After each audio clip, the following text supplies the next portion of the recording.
They called you too much, but only because they were too little to meet you where you were. My friends, let's be real for a second.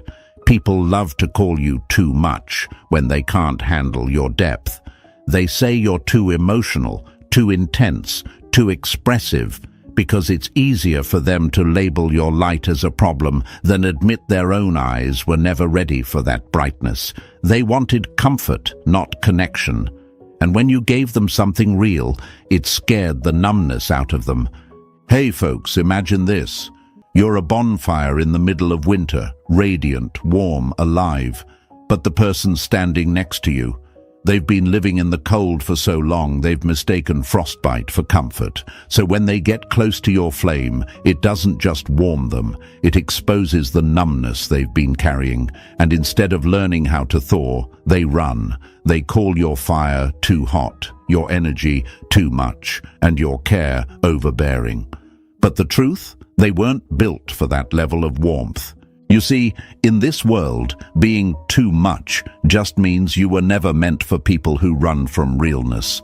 We live in a generation obsessed with low effort, with I don't care energy, where detachment is mistaken for strength. Folks call it peace, but most of the time, it's just fear hiding behind a calm face. Real peace doesn't come from running from connection. It comes from standing still in it, from being brave enough to feel. And that's what you did. You felt everything. You gave everything. And they mistook your openness for chaos, when really it was courage. Marcus Aurelius once said, "Waste no more time arguing what a good man should be. Be one, you did that. You were the good one. You showed up when they withdrew. You spoke truth when they stayed silent. You loved even when love was not returned." And maybe that scared them, because love like yours demands accountability. It forces people to confront themselves, and when they weren't ready to meet their reflection, they blamed the mirror. You. But here's the plot twist. They thought walking away from you meant peace.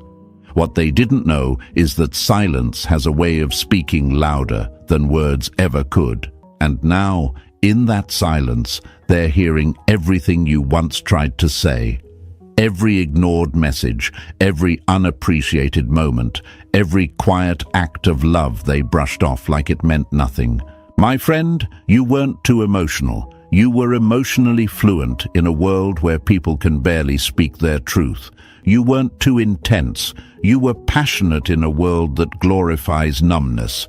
And you weren't too much. You were the whole damn thing. They just showed up empty-handed. So when they said you were too much, remember, that's the language of limitation. It's what small souls say when they meet a vast one. Let them drown in the silence you left, not out of cruelty, but out of consequence, because your absence isn't punishment. It's the natural result of someone mishandling something sacred. So stand tall, my friends. Your emotions are not a flaw. They're evidence that you felt deeply in a shallow world. And that's something rare, something powerful, something worth protecting. Write this in the comments to remind yourself and every soul watching beside you. I was never too much. And if this message hit home, press that like button, subscribe, and stay with me. Because what comes next will show you exactly why your silence became their storm. Number 1. Too much was just more than they could handle. They said you were too much because they couldn't handle the parts of you that made them feel small. You see, my friends, people like to shrink what they don't understand. When you show up with real emotion, with honesty, with passion, they don't see depth, they see danger. They think, if I stand too close to this fire, I'll burn. But the truth, you were never the fire that destroyed. You were the light that revealed, and that's what scared them. Because when someone lives in emotional darkness for too long, even kindness feels like interrogation. Imagine this. You're standing in front of a mirror holding a torch. The flame is your truth, but the person next to you has spent their life hiding from reflection. So when that light hits their face, they flinch. They cover their eyes, not because you hurt them, but because they see what they've been running from. Their own emptiness, their own walls, their own lack of depth. That's what happens when someone calls you too much. They're not describing you, they're confessing themselves. And yet, you start to believe it, don't you? You wonder, am I really too emotional, too deep, too invested? You start dimming your light, watering down your words, pretending not to care. But let's be real. Pretending not to care is exhausting for a heart that was built to love loudly. You can't turn passion into quiet compliance. You can't cage the ocean and call it balance. You weren't meant to be half present or half alive. You were meant to be the full storm, the kind that shakes everything fake loose. But they couldn't stand the storm, because storms test foundations, and theirs wasn't built to last. They wanted connection without confrontation, love without vulnerability, comfort without growth. They wanted all the rewards of depth without the responsibility of honesty. So they blamed you. They told themselves you were overwhelming, dramatic, needy, just to avoid admitting that your presence exposed the emotional poverty inside them. Marcus Aurelius once said, "Everything we hear is an opinion, not a fact. Everything we see is a perspective, not the truth." So let's break this lie. You were never too much. You were too real for people still addicted to the illusion of control. You were too honest for people who hide behind half feelings. You were too awake for those who find comfort in emotional sleep. And you know what's even more ironic? The very things they criticized you for, the intensity, the empathy, the way you loved, those are the same things they'll start to crave once your silence hits. Because here's the thing about silence. It doesn't mean you stopped caring. It means you stopped explaining your worth to people committed to misunderstanding it. They'll sit in that silence thinking they found peace, but what they'll really find is emptiness. The same emptiness they tried to project onto you. They'll realize the world feels dull without your energy, without your emotional gravity. Because you didn't just talk, you brought presence. You didn't just feel, you made them feel too. And once that's gone, once the energy shifts, the quiet becomes haunting. You ever notice how silence grows louder when there's no one left to fill it? That's what they face now. The echoes of your too much replaying in their mind, every message they ignored, every truth they deflected, every time they chose comfort over connection. It's poetic justice, really. The noise they accused you of making turns into the very quiet that keeps them up at night. But let's also be honest with ourselves. It's not easy to be that person, to be the one who feels everything in a world that rewards numbness.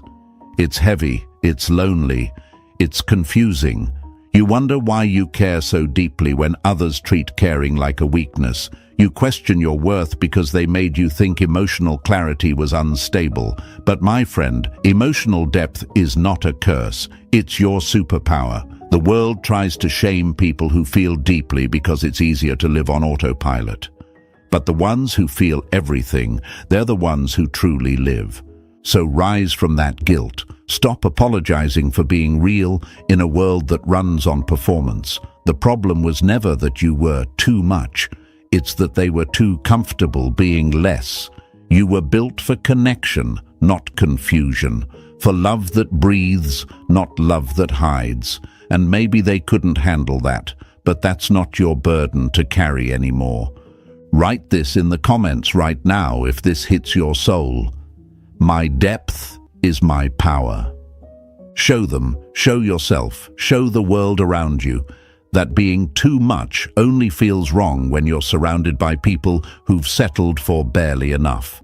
Stay with me, because what's coming next will show you exactly what happens when that same silence you gave them becomes the mirror they can't escape. Number 2, the psychology of overstimulation and withdrawal. They didn't pull away because you were too much. They pulled away because you made them feel more than they knew how to handle. My friends, have you ever noticed how people crave connection until it actually arrives? They'll talk about wanting someone real, someone who listens, who understands, who stays. But when they finally meet that energy, it overwhelms them. They mistake the very thing they asked for as pressure. They start to feel overstimulated, emotionally exposed, almost like your presence breaks their internal rhythm. And that's exactly what happens when someone emotionally unready meets someone emotionally aware. They don't drown because you're too deep. They panic because they never learned to swim. Imagine this.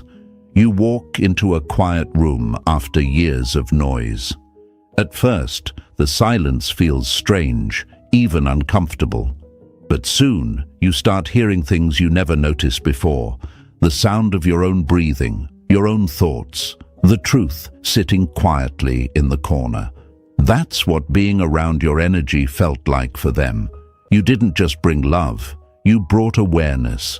You didn't just offer comfort, you invited reflection. And to someone who's been avoiding their inner world, that's terrifying. Their nervous system wasn't wired for safety, it was wired for survival, and survival doesn't understand peace. So when you show up calm, consistent, emotionally present, their body read it as danger. It's strange, right, that love could feel threatening. But when someone grows up equating chaos with connection, safety feels foreign. To them, your warmth felt like exposure. Your honesty felt like interrogation. Your availability felt like pressure. They weren't ready to be seen that clearly, so they did what they've always done. They ran.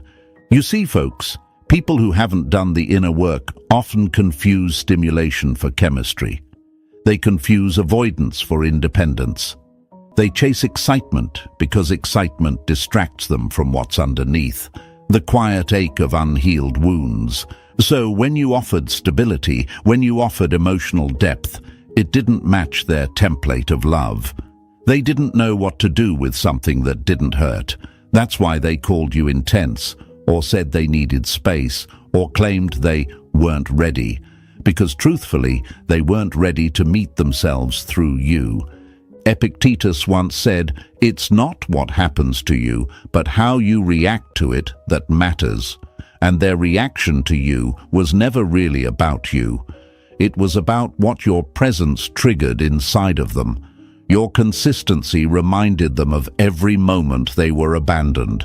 Your affection reminded them of everything they thought they didn't deserve. Your openness reminded them of how long they've been hiding behind detachment. They weren't rejecting you. They were rejecting the mirror you unknowingly held up to their soul. And yet, it's hard for you, isn't it? Because you start thinking, maybe I really was too much. Maybe if I'd been quieter, more patient, less expressive, they would have stayed. But my friends, hear this clearly. You can't dim your truth to make someone comfortable in their avoidance. Their discomfort wasn't your fault. It was their opportunity. You offered them emotional oxygen, and instead of breathing, they held their breath. Not because you were suffocating them, but because peace requires vulnerability, and vulnerability requires trust. Two things they never learned to sustain. Here's the paradox. When they pulled away, they felt temporary relief, like they'd escaped intensity. But that relief is short-lived, because intensity isn't always conflict, it's clarity. You didn't bring chaos into their life. You brought focus. You showed them how dull their emotional world had become. And now that you're gone, the same silence they thought they wanted is starting to feel suffocating. The space they once begged for now echoes with everything they ran from. They thought avoiding depth would keep them safe. But avoidance doesn't protect. It delays pain until it grows unbearable. And when the noise of distraction fades, they start to feel the truth crawling back.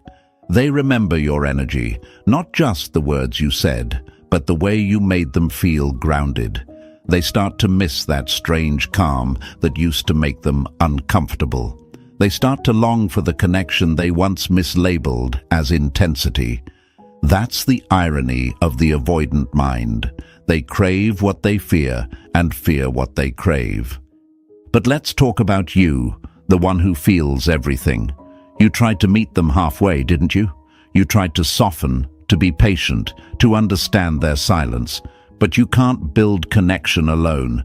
You can't be the only one translating emotions in a language they refuse to learn. So you pulled back, not out of spite, but out of survival. And in that silence, you reclaimed something powerful, your peace. Because here's the hard truth. Real peace doesn't mean you stop feeling. It means you stop apologizing for it. It means you stop mistaking your depth for a flaw. You stop chasing people who see your care as inconvenience. You stop begging for someone to value what they keep discarding, and that's when everything shifts. Because your energy, your empathy, your depth, it's not a curse, it's your power.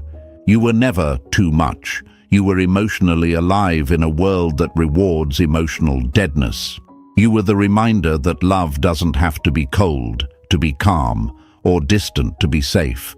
You were the proof that real connection isn't a trap, it's freedom.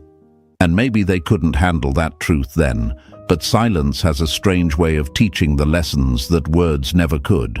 So when you catch yourself wondering why they pulled away, remember this: they weren't escaping you, they were escaping their own reflection. You just happened to be the mirror clear enough to show it. Write this in the comments and mean it this time. My calm is power. Show them, show yourself, and show the world around you that silence isn't weakness, it's wisdom in motion. Stay with me, because next we're going to talk about what happens when that same silence you gave them starts echoing louder than their comfort zone could ever handle. Number 3. Silence as the great equalizer. They once said you were too loud with your love. Now the silence you left speaks louder than anything you ever said. You know, my friends, silence is one of the most underestimated forms of power. People think silence means weakness. They think if you're quiet, you're broken, defeated, or done. But silence, when it comes from someone who once gave everything, isn't surrender. It's strategy. It's a recalibration of energy. It's the moment the storm stops roaring, not because it ran out of power, but because it finally realized the thunder doesn't need to explain itself to those who fear the rain.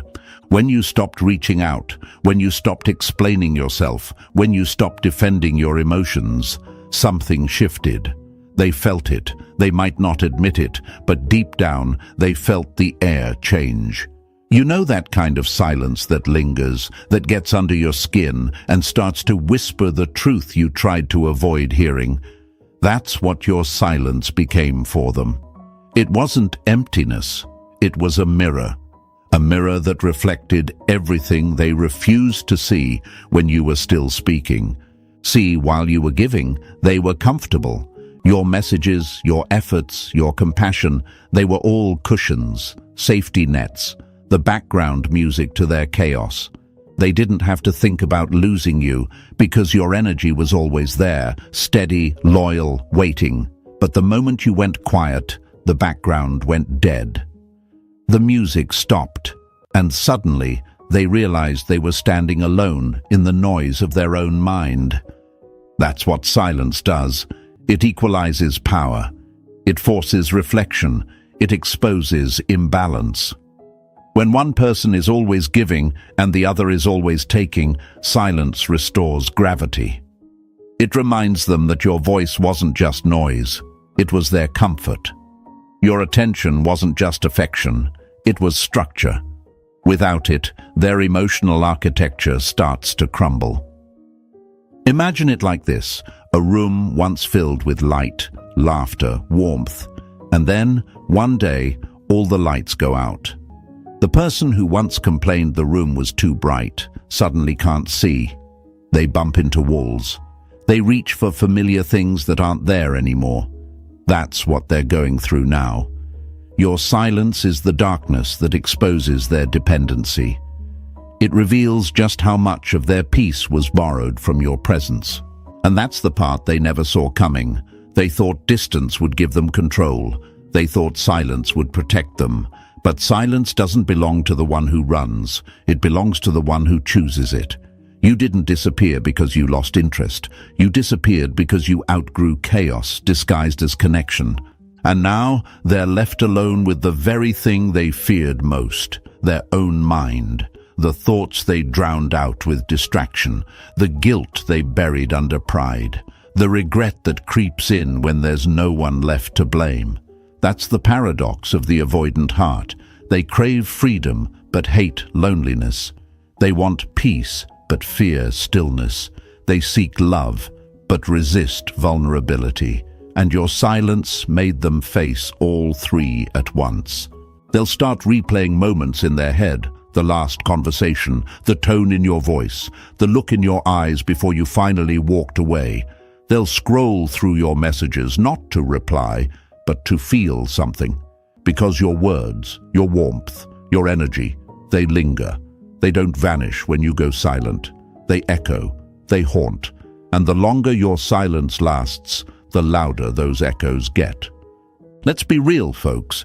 It hurts at first, doesn't it? Going silent isn't easy when you're someone who feels deeply. There's a part of you that wants to break it, that wants to reach out just to make the tension stop. You start to question yourself. What if they don't care? What if they never realize what they lost? But here's the truth. Silence isn't about getting them to realize anything. It's about realizing yourself. It's about remembering that peace doesn't come from being understood. It comes from being unbothered. Seneca said, "He who is brave is free." And that's exactly what silence is. Bravery. The courage to stop performing for people who never clapped. The courage to let someone sit with the absence they created. The courage to value your peace more than your need for closure. Silence is the space where dignity lives. It's where you reclaim all the energy you wasted trying to explain what was never your fault. Now they're learning what your presence truly meant. They're realizing silence isn't the absence of noise, it's the presence of consequence. Every time they reach for their phone and stop themselves, every time they feel that sudden ache of missing you, every time they wonder if you've moved on, that's silence doing its work. That's karma in slow motion. The lesson they avoided in your words has now taken form in your absence. And here's the beautiful part. Silence changes you too. It teaches you that not every storm deserves your thunder. It reminds you that calm isn't boring. It's powerful. That detachment isn't cold. It's controlled. You learn that when you stop chasing peace, peace starts chasing you. And in that stillness, you begin to see just how much power you had all along. So don't mistake silence for weakness, my friends. It's not you giving up. It's you leveling up. You're not being passive, you're being precise. You're showing the world that the loudest strength is the kind that doesn't need to shout. Write this in the comments if you feel it in your bones. My silence speaks truth. Show them, show yourself, show the world around you that the quiet you created isn't emptiness. It's equilibrium. Stay with me, because next we're going to dive into what happens when that silence starts cracking their illusion of control, and the same freedom they chased becomes the cage they can't escape. Number 4. The collapse of the illusion of control. They thought they had control when they walked away, but control built on ego always collapses under silence. You see, my friends, people who live in emotional avoidance have one obsession: control. It's their safety net, their armor, their illusion of power. They need to believe they're the ones calling the shots because deep down, they've always been terrified of losing them. Control is how they avoid vulnerability. It's how they protect themselves from feeling powerless. So when they left you, when they distanced themselves, when they decided they were better off without you. It wasn't about clarity, it was about control. They wanted to feel like they were winning the emotional game. But silence, your silence, has a way of turning that illusion inside out. At first, they convince themselves that pulling away gives them peace, that having space is freedom, that not having to explain, not having to engage, means they're back in charge of their emotions. But here's what they didn't expect. Silence doesn't stay empty for long. Silence fills up with truth. It starts whispering things they've been avoiding for years. The very control they thought they had starts slipping, not because of you, but because of the void they created. Imagine a juggler trying to keep 10 glass balls in the air. That's what control feels like for them. Constant motion, constant distraction, constant pretense. But the moment you stop participating in the performance, one ball drops, then another, and before they know it, they're standing in the middle of their own mess, surrounded by shattered pieces of the illusion they once called power. That's the collapse. The moment when the realization hits, control without connection isn't control. It's emptiness dressed as independence. They thought they could dictate the rhythm, that they could control when to pull close and when to pull away. They loved the push-pull dynamic because it made them feel safe. It made them feel desired without being vulnerable. As long as you were still trying, still explaining, still chasing, they felt superior. They had power because your attention was their mirror. But when you stopped, when you went silent, that mirror shattered, and with it, their false sense of dominance disappeared. Now they're left with something they can't manipulate: uncertainty. They don't know what you're thinking. They don't know what you're feeling. They don't know if you've moved on, if you miss them, or if you've forgotten them entirely. And that uncertainty drives them mad. Because people addicted to control aren't afraid of losing others. They're afraid of losing influence. And silence removes their influence completely. It leaves them powerless in the only way that matters, emotionally. They'll try to reframe it. They'll say they don't care. They'll post things, do things, act unbothered. But you can always tell when control is slipping, because arrogance turns into anxiety, pride turns into paranoia, and stillness becomes unbearable. They'll start overthinking the moments they dismissed, the texts they ignored, the conversations they cut short. They'll replay scenes in their head, trying to understand when exactly they lost the upper hand. But here's the truth. They never had it. You were never under their control. They just mistook your loyalty for dependence. Marcus Aurelius once said, "You have power over your mind, not outside events." Realize this, and you will find strength. That's exactly what you did. You stopped trying to control what wasn't yours, and in doing so, you reclaimed everything that was: your peace, your focus, your emotional balance. You turned what they saw as weakness, your silence, into a weapon of truth, and that truth exposed their illusion. Because the second you detached, they realized something they weren't prepared to face. You were the one holding the emotional balance all along. When you were present, they felt grounded. When you left, they felt lost. That's not control. That's dependency masquerading as dominance. They thought they were walking away from emotional chaos, but what they really walked away from was emotional stability. Yours. The energy that made them feel alive, the attention that made them feel significant, the validation that made them feel seen. It was never theirs. It was borrowed from you. And once you took it back, they were left with the silence of their own emptiness. You see, my friends, the human mind is funny. It craves control, but it's built for connection. You can't detach from your nature. You can suppress it, delay it, numb it, but eventually the truth resurfaces. And that's when the collapse begins. The illusion of control can't survive in isolation. It feeds on attention. Without it, it starves. And that's what's happening to them right now. Every moment you stay silent, their illusion loses oxygen. Every second you remain calm, their ego loses footing. Until finally, what's left is the truth they never wanted to see. That control was never peace. It was scary with good marketing. And here's the best part. You didn't have to say a word. You didn't have to prove anything. Your absence became your statement. Your peace became your boundary.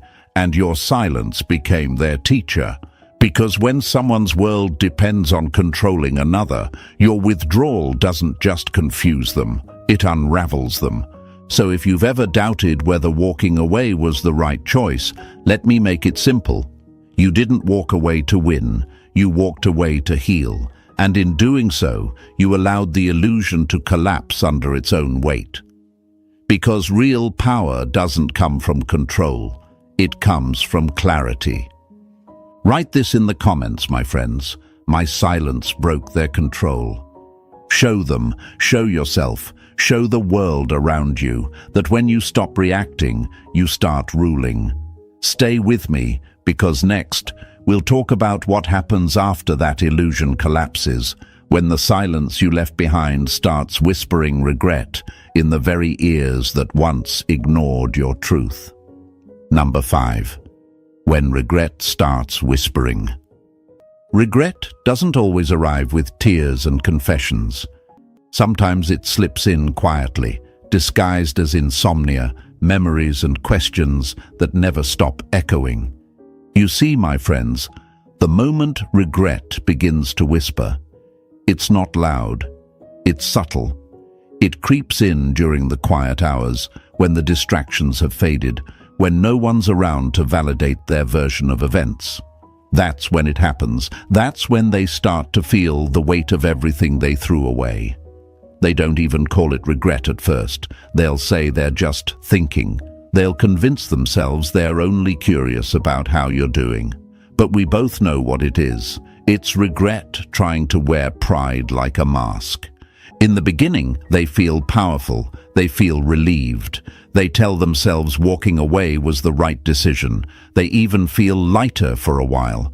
But here's the truth. Relief after detachment isn't always freedom.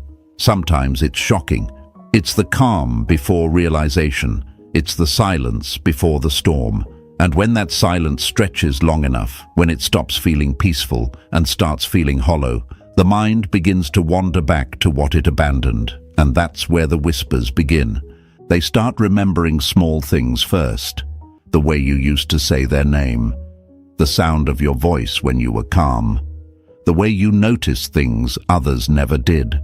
Those details don't seem important at first, but the mind has a cruel way of turning nostalgia into self-reflection. Suddenly, the memories aren't about you, they're about them, about who they were when they were with you, about how your presence made them feel something they can't seem to find anywhere else.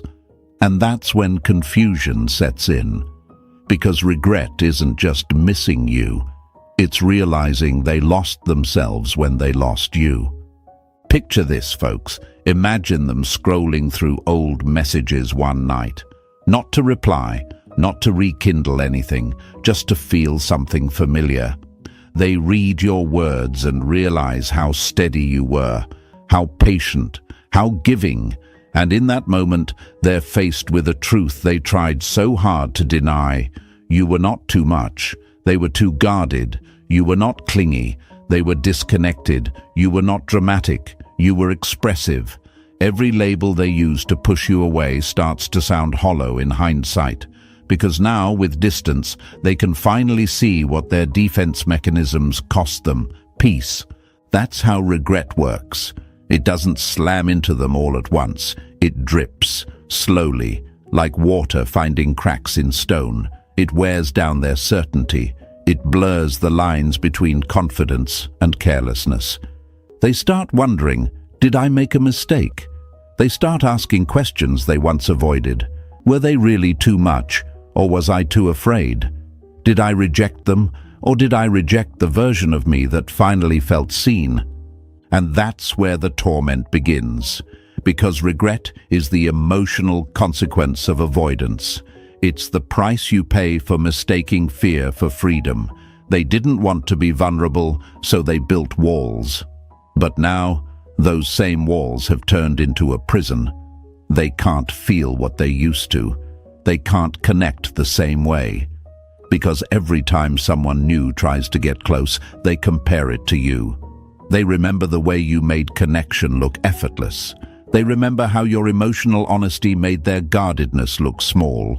And no matter how many people they meet, no matter how many distractions they chase, no one replicates that energy. Because authenticity isn't replaceable, it's haunting. Marcus Aurelius once said, "The soul becomes dyed with the color of its thoughts." And right now, their thoughts are soaked in you. They might try to ignore it, but memory doesn't need permission to return. It just does. Every time they see something that reminds them of you, every time they hear a song that used to play when you were around, every time they find themselves laughing at something and then realize they wish you were there to hear it, regret tightens its grip. But here's where it gets deep. Regret doesn't just haunt them because they miss you. It haunts them because they miss the version of themselves they were with you, the one that laughed more, the one that opened up, even if only for a little while, the one that felt safe enough to be real. You were a glimpse into what emotional maturity could look like, but they weren't ready to live there. And now that glimpse feels like a loss. You see, folks, people don't usually regret the breakup. They regret what the relationship revealed about them. They regret not being ready when someone showed up with something real. They regret choosing distance over growth, because love that challenges you doesn't disappear. It echoes. It's not the kind of thing you can silence. You can move cities, change jobs, meet new people, but that kind of emotional imprint stays. It lingers, and the longer your silence stretches, the more that regret begins to sound like realization. They'll try to distract themselves. They'll fill their days with noise, with new faces, with shallow thrills. But at night, when everything slows down, that quiet starts to feel like punishment. Because silence has no mercy. It plays back every truth you once tried to tell them. The very things they called too emotional or too deep now sound like wisdom they wish they had listened to. And here's the part I want you to hold on to. You don't need to break your silence for them to learn the lesson. The universe does that for you. Time has a way of translating what words couldn't. Your absence becomes their teacher, your peace becomes their consequence, and their regret becomes your closure. So don't look back. Don't question your worth just because someone couldn't receive your love. Regret is their awakening, not your responsibility. You already did your part. You showed up with authenticity in a world terrified of it, and that's something to be proud of. Write this in the comments right now if you feel it in your bones. They'll remember my peace. Show them, show yourself, show the world around you that regret doesn't mean they suddenly deserve a place back in your life. It means life finally showed them the truth you always carried. Stay with me, because what comes next will show you how your silence, your beautiful, powerful, stoic silence, becomes the mirror that finally makes them confront the emptiness they once mistook for freedom. Number 6. The power of your absence. Your absence will speak the truth. Your presence was too kind to say. You know, my friends, it's easy to underestimate how powerful your absence truly is, until you watch what it does to the people who once took you for granted. They thought your silence was a void, but what they didn't realize was that your absence carries weight. It carries memory. It carries consequences.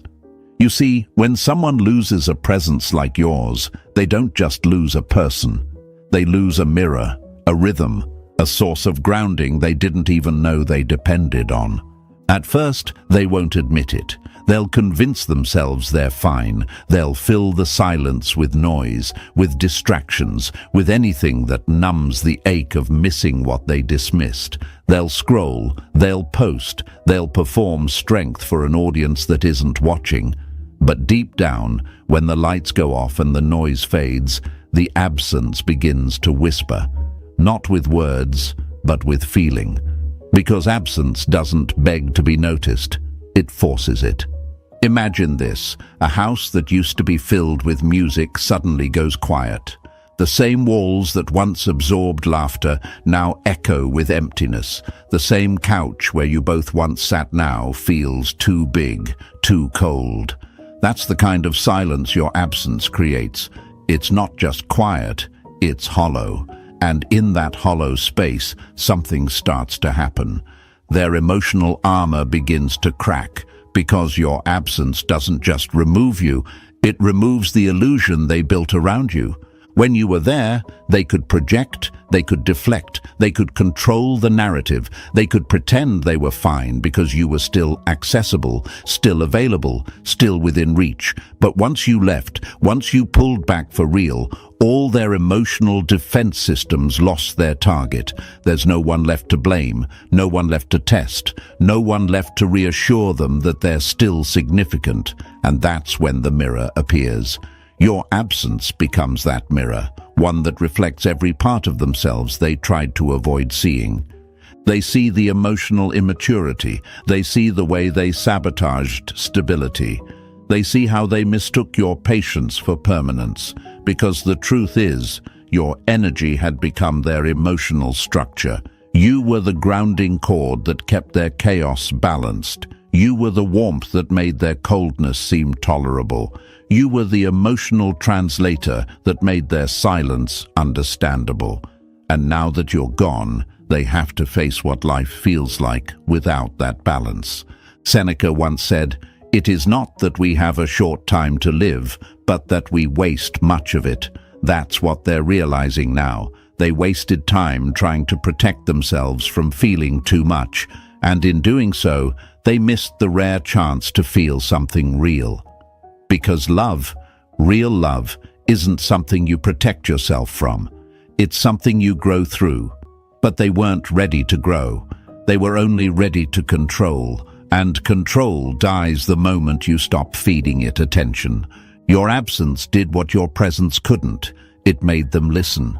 It stripped away their illusions. It showed them that silence isn't peace. It's the echo of everything they refused to face. And now, every quiet moment becomes a replay. The way you looked at them when you cared, the sound of your laughter, the way your energy filled the room without saying a word. It all returns, not to haunt them, but to humble them. The thing about emotionally detached people is they think distance will protect them. But distance doesn't protect. It exposes. It reveals how emotionally dependent they actually were on the very connection they claimed to reject. And that's the paradox.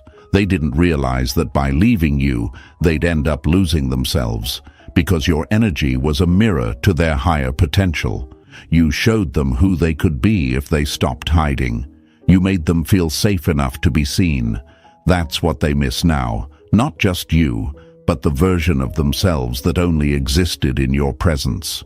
But let's turn the focus back to you for a moment, because your absence doesn't just transform them, it transforms you too.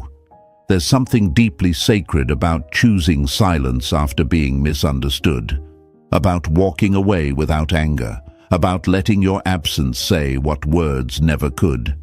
That's not weakness, that's wisdom. It's you stepping out of emotional warfare and stepping into peace. It's you saying, "I don't need to prove what only time can teach." And here's what's beautiful. When your absence carries grace instead of bitterness, it becomes unforgettable. Because people can forget what you said, but they'll never forget how your presence made them feel, and how your absence made them realize it. You left a mark, not a scar, a lesson. You became the voice in their head that whispers, "This is what you lose when you take love for granted." so don't underestimate it. Your absence has power that no argument, no explanation, no closure could ever match. It's poetic justice, it's karmic balance. It's the universe showing that silence doesn't mean indifference, it means mastery. You've outgrown their chaos, you've graduated from their confusion, and now you're living proof that peace is louder than any apology they could ever offer. My friends, write this in the comments to remind yourself and everyone who needs to hear it. My absence speaks power. Show them, show yourself, show the world around you that you don't have to raise your voice to make your truth heard. The silence you left behind already says everything. Stay with me, because next we're going to step into something deeper. The realization that your emotional depth, the very thing they ran from, was never a weakness. It was the rarest form of strength they'll ever encounter. Number 7. Your emotional depth was never a weakness. The world told you to be less. But the truth is, your depth terrified people who only knew how to live on the surface. My friends, let's talk about something the world rarely admits. Depth scares people. They'll praise authenticity until it asks them to show up honestly. They'll say they want connection until they meet someone who actually gives it. They'll say they want love, but what they really want is comfort without confrontation, affection without accountability. So when they met you, someone real, raw, emotionally awake, it was like standing at the edge of an ocean after spending years in puddles. They loved the reflection on the surface, but when they realized how deep it went, they panicked. You see, your emotions were never a burden, they were a bridge. You built connection out of honesty, out of vulnerability, out of a willingness to be seen as you are. That's courage. And it takes far more strength to open your heart than it does to hide behind walls of indifference. The problem isn't that you felt too much, it's that they felt too little. And when someone like you walks into their life, it exposes every part of themselves they've neglected. Your emotional depth didn't scare them because it was wrong, it scared them because it was real. Imagine it like this. You're a full symphony in a world that's only used to background noise. They liked the melody, but when they realized there were layers, meaning, emotion, they didn't know how to listen anymore. They called it overwhelming, not because the music was wrong, but because they'd spent their lives tuning out. But here's the truth. Silence doesn't make them strong. It just makes them impractical. Marcus Aurelius once said, "The happiness of your life depends upon the quality of your thoughts." And your thoughts, my friends, were rich, textured, alive. You didn't just love. You thought about what love meant. You didn't just care. You reflected on why people hurt. You didn't just feel. You understood. That's not a weakness. That's wisdom wrapped in empathy. It's what philosophers and poets have spent centuries trying to express. The ability to feel deeply without losing yourself. But here's the thing, when you're built like that, the world will test you. It'll call your strength softness. It'll call your empathy naive. It'll make you question why you care so much in a culture that glorifies apathy. But don't let it make you smaller. Don't shrink your heart to fit inside the comfort zones of people who fear emotional gravity. You weren't made to blend in with the detached.